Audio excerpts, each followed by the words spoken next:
That's Rod Serling introducing an episode of The Twilight Zone more than half a century ago. Starting tomorrow, the show is back in an all-new series on CBS All Access. Imagine if someone told you that one episode of The Twilight Zone was so controversial that it was banned from television for over 50 years. This isn't science fiction. It's a true story about censorship, fear, and the power of storytelling that hits too close to home. The show that changed television. The Twilight Zone first appeared on CBS television on October 2, 1959. Unlike other shows of its time, it didn't have the same characters every week or follow one continuing story. Instead, each episode told a completely different tale with new characters and situations. What connected all these stories was the calm, mysterious voice of Rod Serling, who wrote most of the episodes and introduced each one with his famous narration. Rod Serling was not just a television writer. He was a World War II veteran who had seen real horror during the war. This experience shaped how he looked at the world and what he wanted to say through his stories. He wasn't interested in creating simple entertainment that helped people forget their problems. Instead, he wanted to make viewers think about difficult questions like, what kind of world are we creating? Who deserves to survive? Who gets forgotten or erased? The show aired during a time when America seemed successful and prosperous on the surface, but underneath, people were deeply afraid. This was the Cold War era, when Americans worried constantly about nuclear war, communist spies, and whether their neighbors could be trusted. McCarthyism, the practice of accusing people of being communist sympathizers without proof, had made everyone suspicious of each other. Serling understood these fears and used them in his stories. He created episodes like Time Enough at Last, where a man who loves reading survives a nuclear war but then breaks his glasses and can't read anymore. In The Shelter, friendly neighbors turn against each other in minutes when they think nuclear war might be starting. These weren't just scary stories. They were mirrors showing Americans what they were really afraid of. The genius of The Twilight Zone was how Serling disguised his social criticism. He knew that if he wrote a straightforward drama about racism in the South, television executives would shut it down immediately. But if he set the same story on another planet with aliens, he could get away with saying much more. Network censors were more willing to approve stories about robots or time travel, even when the real message was about authoritarianism or prejudice. This approach worked most of the time, but Serling had already learned how television censorship could destroy a story's meaning. In 1956, he had written a drama called Noon on Doomsday about the murder of Emmett Till, a young black boy killed in Mississippi. But network executives were so afraid of offending Southern viewers and sponsors that they changed the story completely. The victim was no longer a black child. He became a nameless foreigner. The story lost all its power and meaning. The Twilight Zone was Serling's way of fighting back against this kind of censorship. But even with the protection of science fiction, he still faced limits. CBS executives were nervous about his political messages. The show never had huge ratings, and sponsors sometimes pulled their support when they didn't like particular episodes. The episode that went too far. Then came the episode that crossed a line no one had clearly drawn. It was called The Encounter, and it aired only once, on May 1st, 1964. After that single broadcast, CBS pulled it from all future showings. For over 50 years, it disappeared from reruns, home video releases, and streaming services. Most fans of the show never even knew it existed. The Encounter starred Neville Brand as a bitter World War II veteran named Fenton, and George Takei, who would later become famous as Mr. Sulu on Star Trek, as a young Japanese-American man named Arthur. The entire 25-minute episode takes place in one room, an attic where Fenton is sorting through old belongings. The story begins simply enough. Fenton finds a samurai sword that he had taken from a Japanese soldier during the war.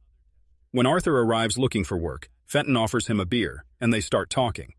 At first, their conversation seems friendly and casual, but slowly, the tension builds. Fenton begins talking about the war and about killing Japanese soldiers.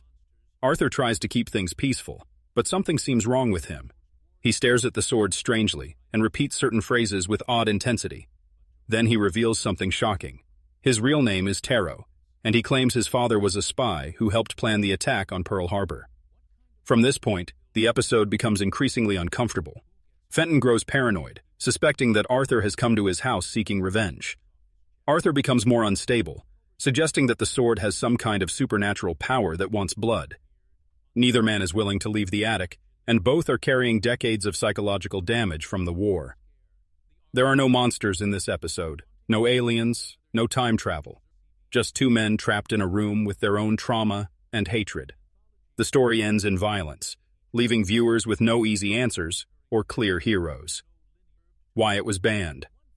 When The Encounter aired in 1964, CBS was immediately flooded with angry phone calls and letters. Many viewers found the episode offensive and complained that it was too intense for television. But the most serious criticism came from Asian American groups, who were outraged by the suggestion that Arthur's father had been a traitor. This wasn't just a minor plot detail, it was central to the entire story. The episode seemed to confirm one of the most harmful stereotypes used to justify the imprisonment of Japanese Americans during World War II, that they were disloyal to the United States and might be working as spies for Japan. After the attack on Pearl Harbor in 1941, the U.S. government had forced over 120,000 people of Japanese ancestry into internment camps. Most of these people were American citizens who had been born and raised in the United States. They weren't enemy soldiers or spies. They were shopkeepers, teachers, children, and families who were locked up simply because of their race.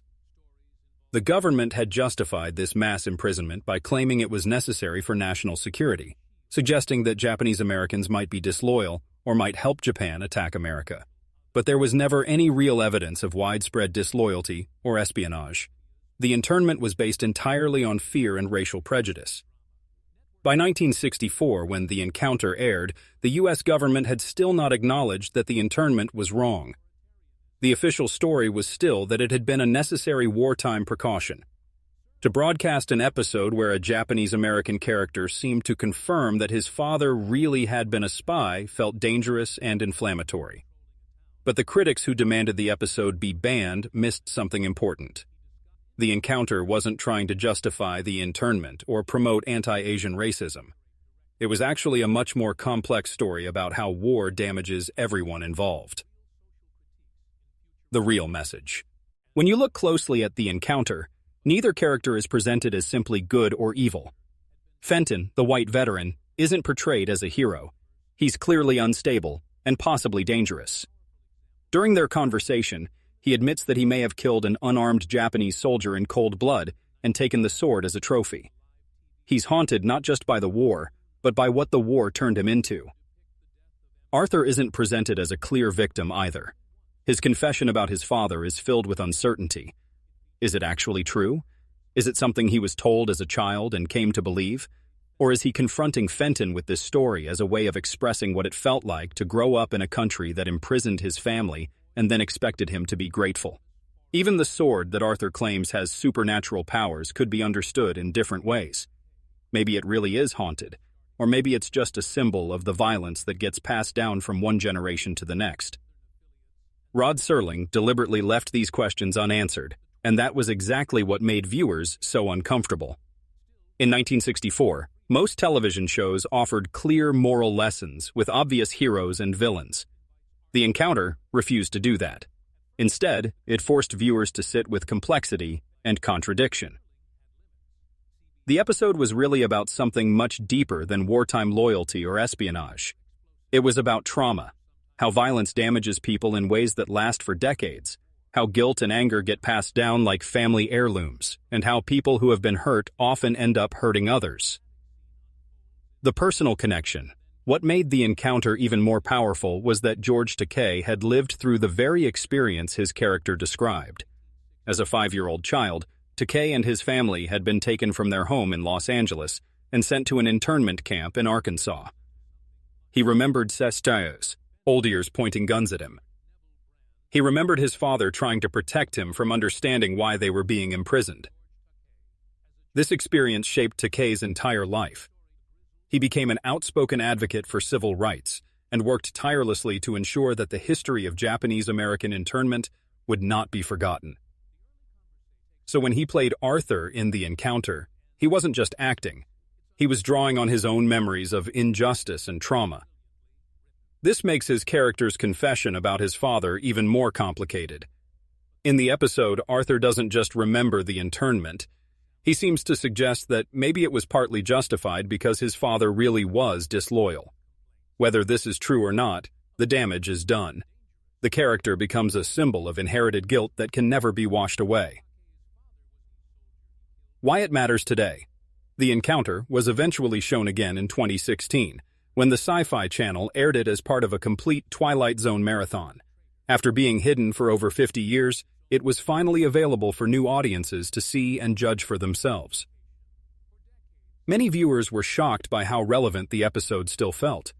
The themes it explored, wartime trauma, racial suspicion, the long-term effects of injustice, hadn't become outdated. If anything, they seemed more urgent than ever.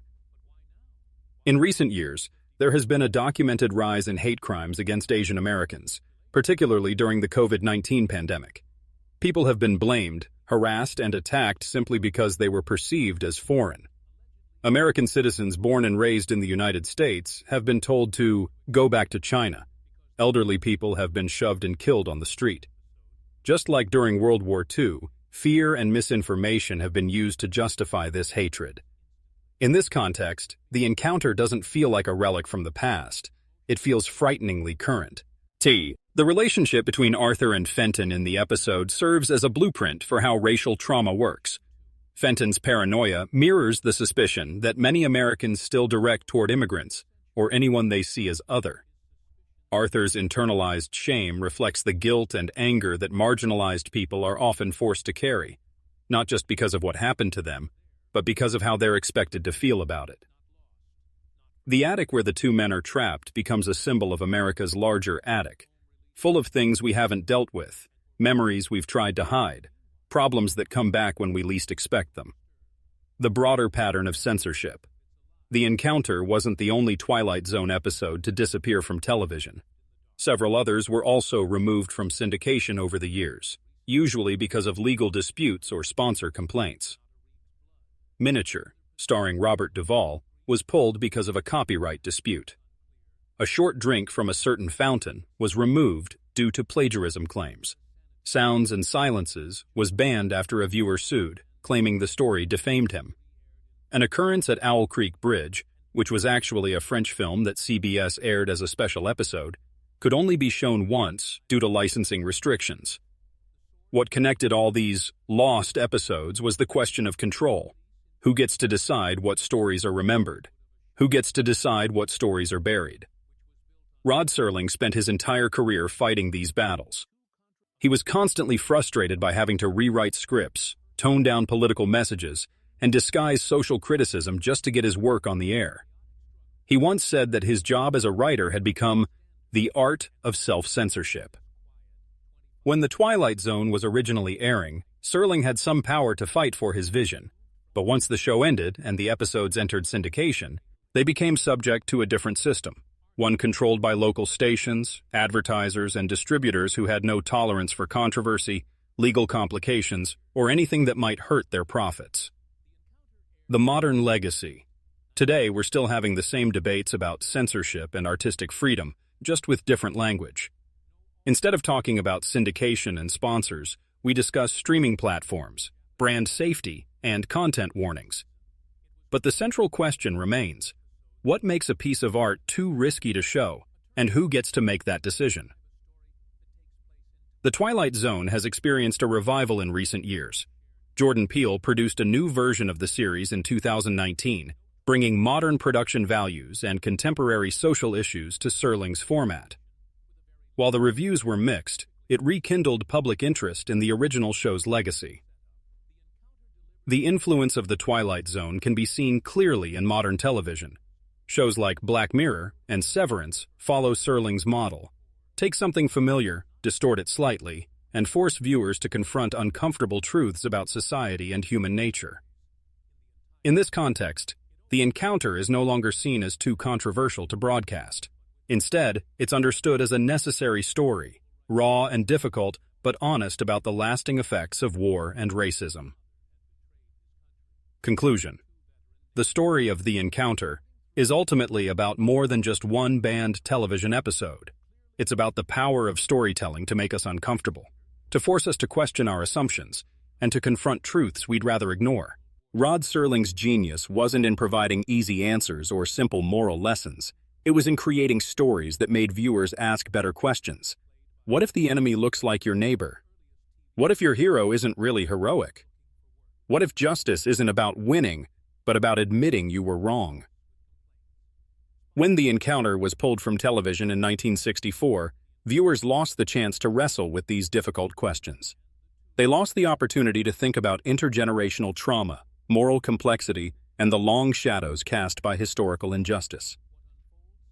The episode's return after 55 years isn't just about correcting a historical oversight.